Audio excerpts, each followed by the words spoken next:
We live in a world that is inundated with opposing worldviews, and among these is one that is embraced by nearly a third of the world's population, Christianity. The Christian worldview is based on the Bible and uses this sacred text as the basis for its ideological framework. The Bible begins with these words, "In the beginning, God created the heavens and the earth." This text provides the answer in the Christian worldview to the question of origins. The earth was made in 6 days by God, and the Bible says the most significant part of this process was the moment God made man and woman with his own hands and then breathed into them breath from his own mouth. The father and mother of the first race were named Adam and Eve, and God gave them a beautiful garden, the Garden of Eden, as their first home. Scholars believe that it was located somewhere in the Middle East, based on the names of the 4 rivers which flowed out of it. As a test of their love and loyalty to God, they were given a single prohibition. They could eat of any tree of the garden except the tree of the knowledge of good and evil. The consequences of disregarding this prohibition would be death.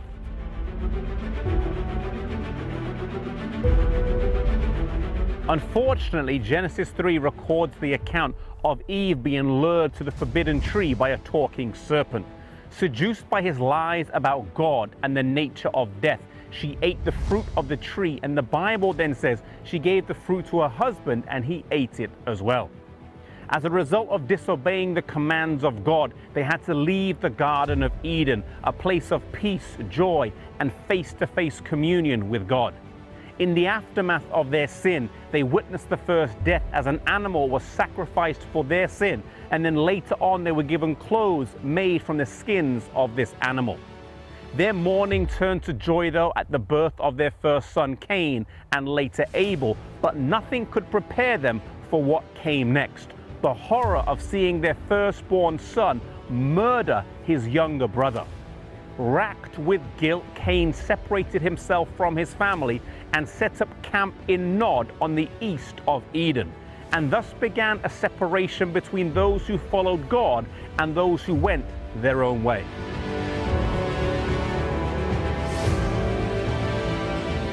However, as time went on, the two groups began to intermingle through marriage. This led to a gradual falling away from God and a loosening of moral restraint.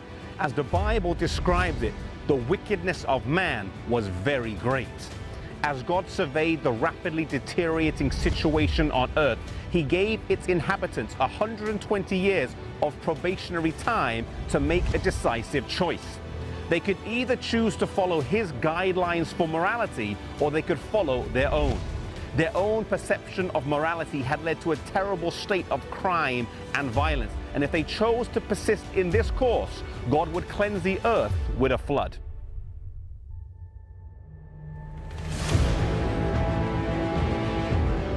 God instructs a man named Noah to build an ark. The length was to be 300 cubits and the width 50 cubits, roughly 150 meters by 25. Today, there are 2 life-size replicas of an ark in the world, one in Holland and one here in Kentucky. It's fascinating to see how much wood it takes to build an ark, roughly 14,000 trees, and yet how solid it appears. Sadly, only the 8 members in Noah's family make it into the ark before the rain starts to fall. Soon the earth is covered with water, and the flood continues for 150 days before the waters start to recede. Today, there is a lot of evidence for the flood in geology if you are looking at it through the lens of this cataclysmic event.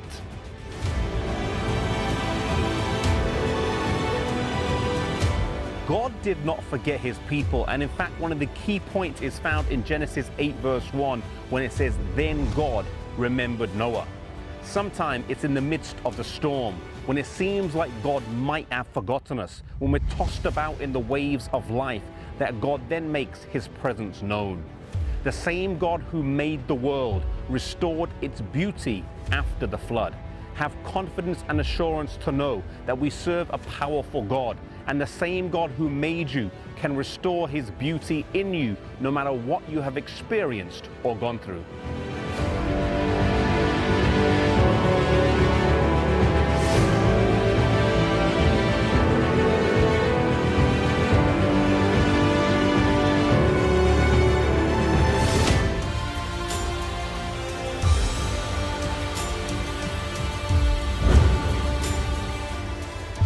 Sodom and its sister city of Gomorrah have long lived in infamy, today being representations of a life of corruption, immorality, and wickedness.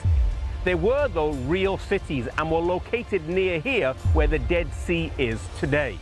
There is debate over the exact location, with several theories being out there. Much of the debate centers around the fact that the biblical account records that they were destroyed by fire and brimstone, and thus there wouldn't be much left. The city of Sodom comes into the picture when Abraham and his nephew Lot, herdsmen, come into conflict with each other over who should graze their livestock where. Rather than perpetuate the strife, they agree to separate, and Lot chooses the plains of Jordan and pitches his tents close to the city of Sodom, a decision he would no doubt later regret due to the disastrous consequences it would have on his family. Sodom would have been destroyed earlier had it not been for the intervention of Abraham.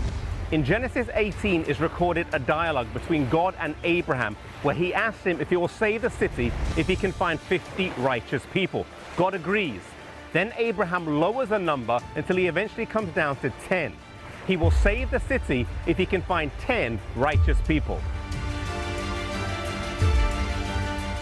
Genesis 19 begins by saying that Lot saw and welcomed 2 angels into his house in Sodom.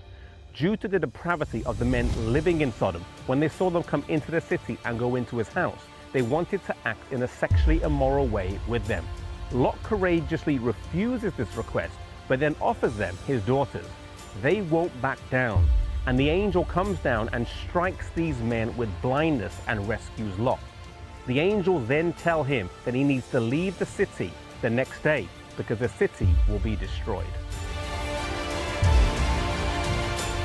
His son-in-laws don't leave, but his 2 daughters and wife do make it out of the city. And as they are fleeing is recorded one of the most famous texts in the Old Testament. Verse 26 says, "But Lot's wife looked back behind him, and she became a pillar of salt." Even though she had left physically, in her heart something tugged back towards Sodom. So often we find ourselves in a similar situation, leaving a place we ought not to be, or an unhealthy situation, but struggling with a desire to go back. In life, it's always best not to go back. Lot and his daughters left the area and dwelt in the mountains in a cave. But as neither daughter had a son, they came up with a plan to have children. Getting their father drunk with wine, they slept with him and conceived. The older one had a son named Moab, and he became the father of the Moabites. The younger one had a son named Ben-Ammi, and he became the father of the Ammonites. Both the Moabites and the Ammonites dwelt on the east side of the Jordan and were longtime foes of the Israelites. The Moabites are referenced on the Moabite stone in the Louvre Museum in Paris, and the Ammonites' main city of Rabbath Ammon is the capital city of Jordan today. The story of Lot is a sad one. His wife dies due to her love of life in Sodom. His daughters deceive and have illegitimate children with him that caused numerous problems for the children of Israel over the years. All of this, it could be argued, goes back to his decision to pitch his tents toward Sodom. Somehow he went from having a tent outside the city to having a house inside the city, and it had disastrous consequences for his family.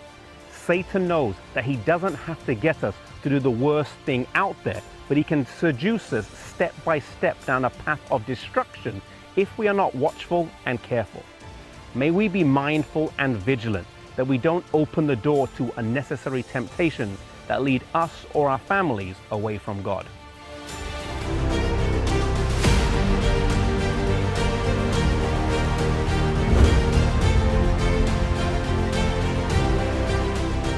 After they took the city of Jericho and moved inland, there was still a lot of work to do.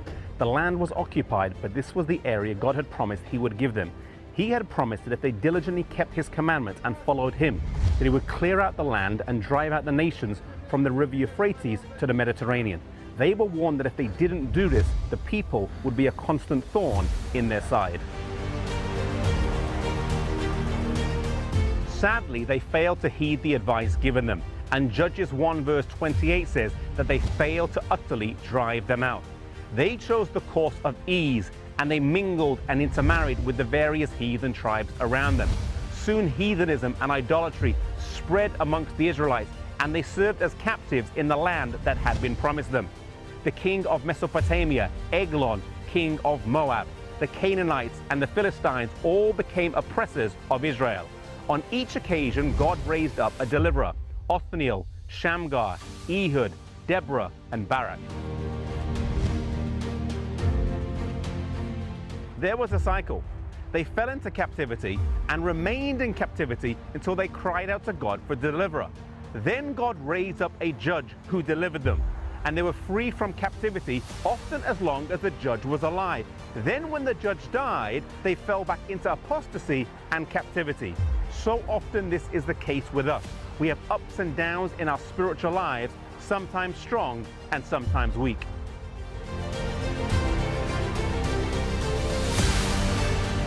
Before crossing the River Jordan into Israel, the Midianites had almost been wiped out.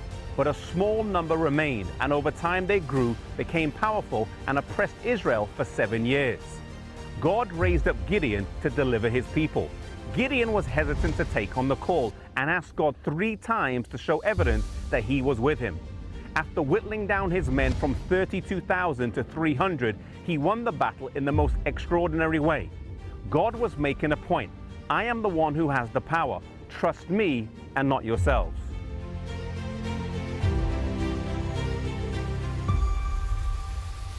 But perhaps the most famous judge in Israel had a very mixed reign, and his name was Samson.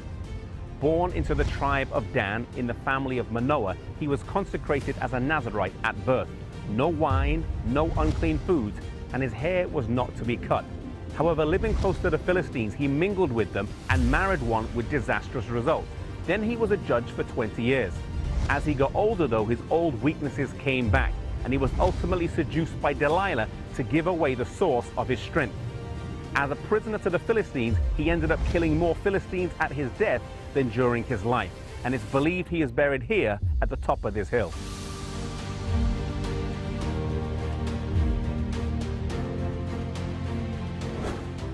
Many of the judges did have disadvantages. Ehud was left-handed, Gideon was outnumbered. Samson, though, did have physical strength, but maybe this contributed to his downfall because he trusted in his own strength rather than in the one who was the source of his strength. God was always trying to teach his people to rely on him, not to rely on their own strength, not to rely on the strength of their armies, but to rely solely on him. He who had brought them from Egypt to Canaan miraculously would deliver them if they trusted in him.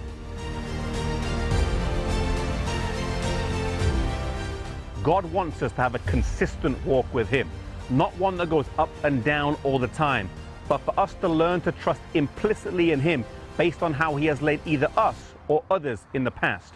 When we remember how good God has been to us, we can know and have the assurance that when we confront obstacles that seem insurmountable, such as the Midianites to Gideon, we can know that God has 1,000 ways to provide for us, of which we know nothing.